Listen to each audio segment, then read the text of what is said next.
各位朋友好，歡迎收睇 Queen 記廚房。今日我哋大家一齊嚟做一個韭菜盒子。其實咧，整到咩形狀都唔緊要嘅，包得實就 OK 噶啦。如果你碌唔出圓形嘅話，都可以做一個長方形啊，其他形狀都 OK。咁我哋大家一齊嚟試下。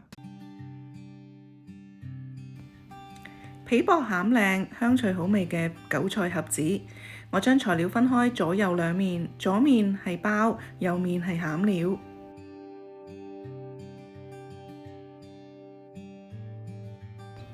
首先準備1/3杯暖水，我哋加入少許砂糖，大約1/4茶匙左右，幫助酵母粉發酵得好啲。攪溶佢之後，再加入1/4茶匙酵母粉，攪勻。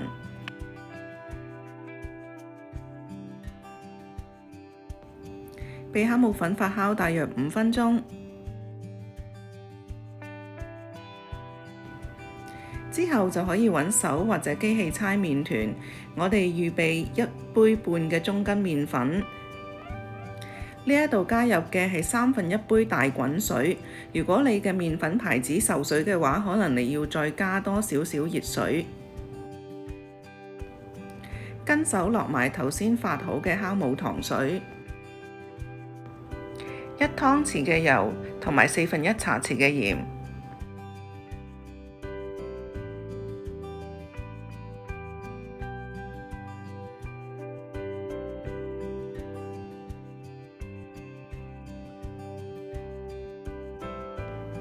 如果你做唔到好似熒光幕所顯示嘅麵團，咁可能就要加減一啲麵粉啦。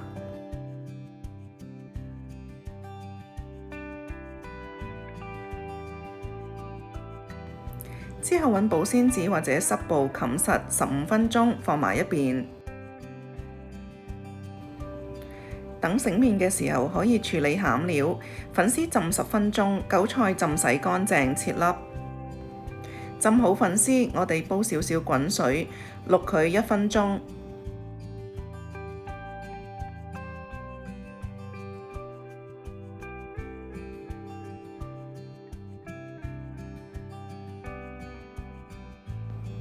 之後可以擎乾水，攤凍，切碎。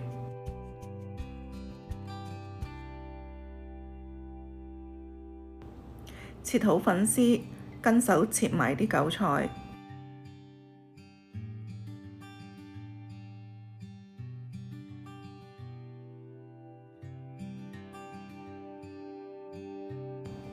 蝦我哋都切碎，但係唔需要切到起膠，輕輕剁一剁就得啦。我哋順手落少少紹興酒、麻油同埋白胡椒粉，辟一辟蝦嘅腥味。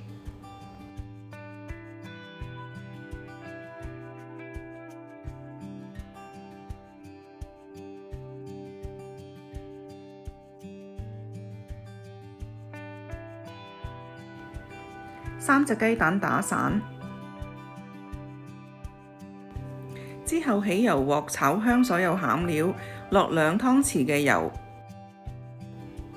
油煮熱之後，先將蝦放入去，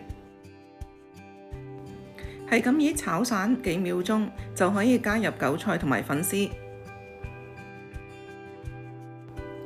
呢個時候就可以加入食譜上面嘅調味料，我哋有1/4茶匙嘅鹽、1湯匙嘅砂糖、1湯匙嘅紹興酒、1/2茶匙嘅麻油、1茶匙嘅豉油，同埋1茶匙嘅白胡椒粉。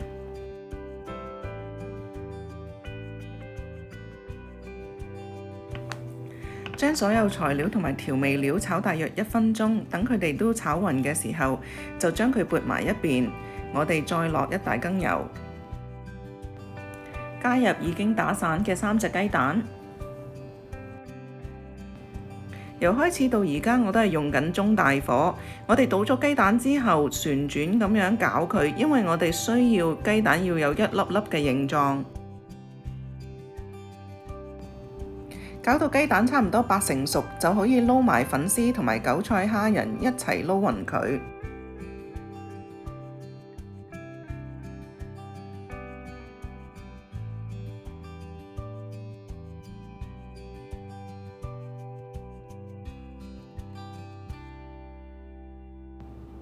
炒好之後，我哋熄火，不起佢攤凍，千祈唔好留喺個煮食鍋裡面，因為煮食鍋仲好熱，可能會繼續將佢嘅餘溫去煮食我哋嘅餡料，咁餡料就變得太乾同埋太老啦。15分鐘之後，麵團醒好，我哋攞出嚟幫佢排氣，係咁意搓1分鐘就得啦。工作間撒少少麵粉，雙手沾少少麵粉，我哋就咁搓佢拍打麵團，大約1分鐘之後再蓋好，麵團要鬆弛1小時。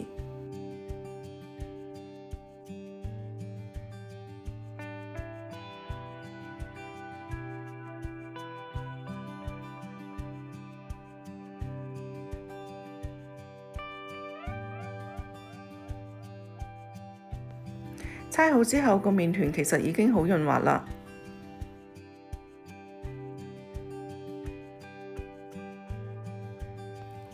麵團鬆弛之後會減少張力，咁我哋包餡嘅時候就好容易埋尾，唔會反彈。工作間同埋雙手都沾少少麵粉，我哋將麵團推長變成長柱體，將佢分開一半。今日我想做2個大少少俾大家睇，所以平時做到8個細個，今日我就做6個啦。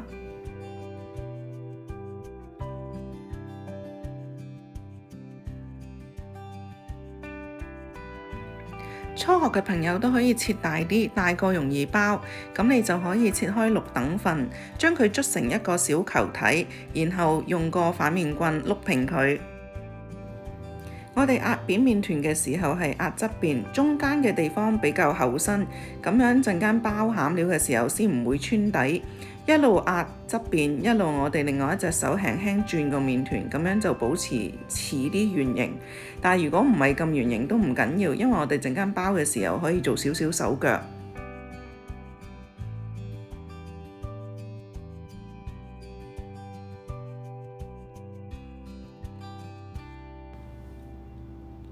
壓到個麵團薄晒啦，就可以畢一大羹餡料入去。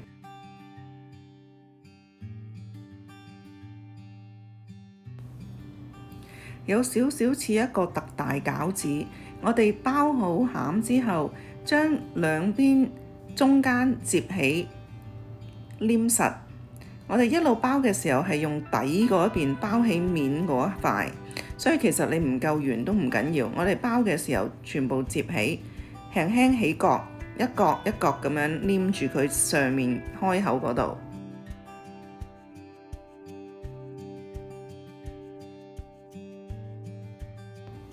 見到嘛？頭先我哋就算搓得唔係咁夠圓形都唔緊要，我哋而家幫佢笨埋口嘅時候笨靚啲，跟住再用個叉壓翻平佢，咁陣間煎嘅時候嗰個部分就唔會太厚麵粉爛熟。用個叉壓扁側邊嘅邊之後，我哋再揾手輕輕拍下個餅，等佢扁身啲，陣間煎嘅時候就會易煎，同埋食嘅時候亦都會易食。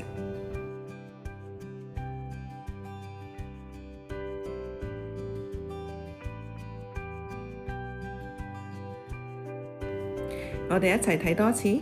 工作間，雙手同埋反面棍都沾上麵粉，一隻手由中間向外推。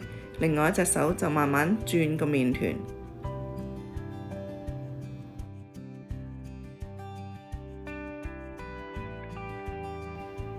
唔夠圓唔緊要，陣間埋口嘅時候我哋笨靚佢，不一大羹餡料，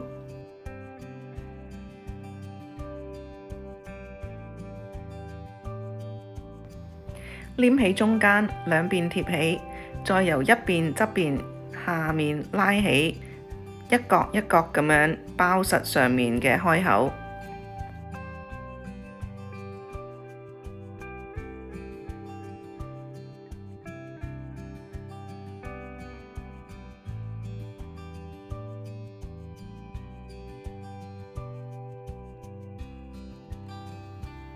包實之後，用個叉壓翻平佢。再用雙手輕輕拍扁，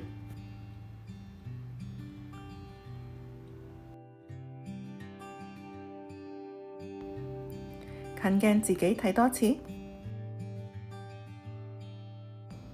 如果有朋友想冰鮮呢一啲韭菜盒子，記得冰嘅時候要放平，同埋每一個韭菜盒子都要揾烘焙紙分隔開。過咗一晚，等佢結成冰之後，你就可以揾一個大嘅冰袋，將所有韭菜盒子都擺埋一袋。但係因為所有餡料都已經煮熟，所以我唔建議大家冰鮮太耐。由冰箱攞出嚟再煮嘅時候，亦都唔需要溶雪，直接擺入去煎就得啦。由冰箱攞出嚟嘅時候，起油鑊就唔好咁大火，我哋慢火煎就 OK 啦。而家我哋煎新鮮嘅，用2湯羹嘅油起油鑊，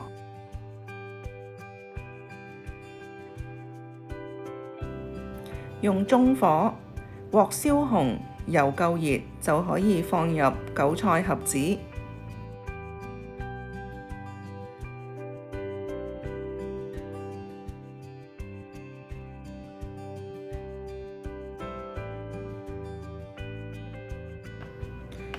因為餡料已經熟，所以麵粉煎熟就 OK 啦。我哋每邊用中火煎大約2-3分鐘。放好韭菜盒子之後，用個鐵絲網蓋冚實，留返一條罅隙。一邊等韭菜盒子煎香，一邊我哋就可以做一個香醋汁。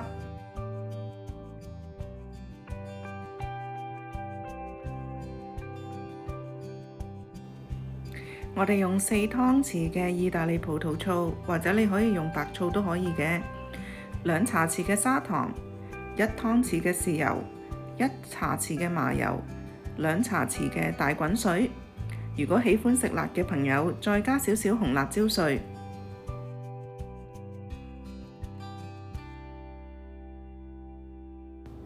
如果係冰鮮嘅韭菜盒子，就要煎雙倍嘅時間。我哋呢啲新鮮呢，好快就煎好啦。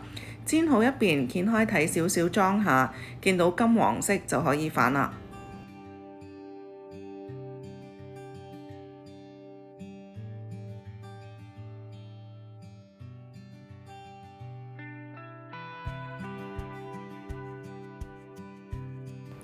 反好之後，蓋上鐵絲網蓋，我哋再煎多呢一邊3分鐘左右。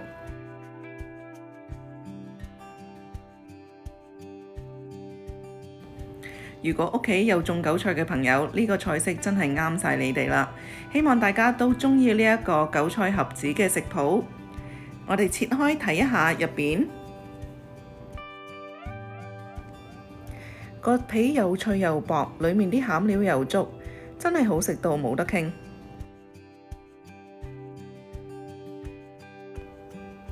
如果喜歡呢個韭菜盒子視頻嘅朋友，記得俾個 like， 同埋繼續訂閱 Queen 記廚房嘅視頻啦。多謝晒大家收睇，下次再見。